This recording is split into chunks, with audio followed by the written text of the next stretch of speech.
You may know his dad, Tadasio, but this week we have coffee from Bebeto Mamani. So this week's coffee comes from Bebeto. And as I said in the intro, Bebeto is the son of Tadasio. Tadasio is a coffee producer we have bought from now for the past, I want to say 11 years, maybe a little longer. And we've seen his farm grow up and we've seen him grow up, but we've also seen his family grow up. And as his family have grown up, they've started to have parts of the farm themselves. So the farm starts to get divided so the kids can build a house, bring up their families and also grow coffee. And this is Bebeto's coffee. Not the first year we've had it, but for me, this is the first year that it's really kind of like gone wow at me on the cupping table. It's really jumped out at me. Bebeto has grown up around coffee. His whole life has been coffee and football. He works all day and plays football at night and at the weekends, much to the despair of his family.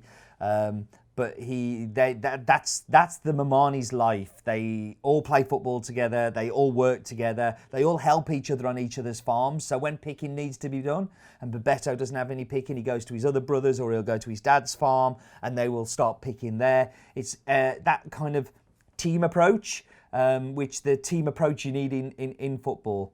So the reason I keep talking about football is that a couple of years ago when I went to Bolivia, I played a football match with the whole family, and I was on their team and we played the girls, and Joanna, who was on last week's In My Mug, was on the girls team too, and they literally kicked 7 chunks out of us. I have a photo that I'm going to show you on the screen now, which is a picture of me and Tadasio, Bebeto, can't remember his other son's name, I'm really sorry, and our team anyway.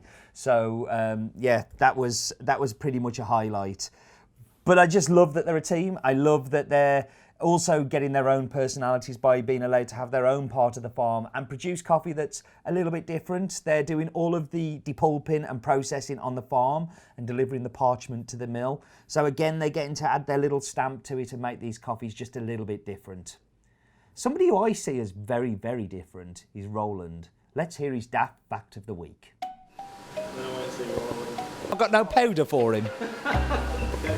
So here we have Roland messing with the Bolivian sacks of coffee. Don't touch them, Roland, you'll mix them up. Do you have a daft fact for us, though?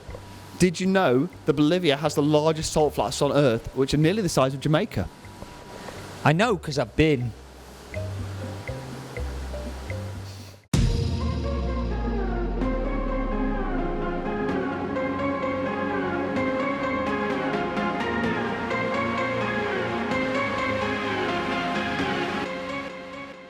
So the Instagrammer of the week goes to Creza6, and although it's not a picture of his In My Mug, which is perfectly fine, he did put the hashtag on there, In My Mug, or has been, which will be equally in, and that will get you love and praise. Thank you, Creza6.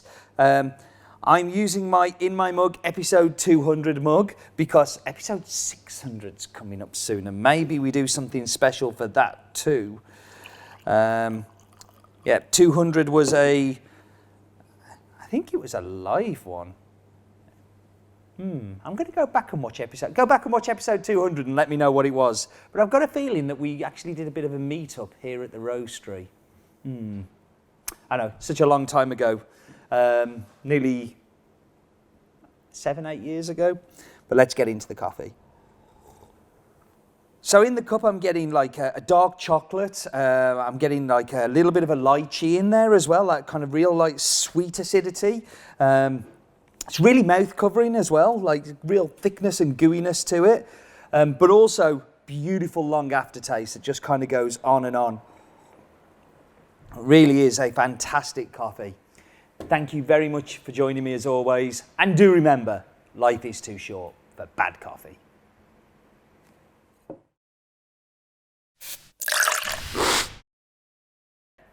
Just randomly throw a grape in.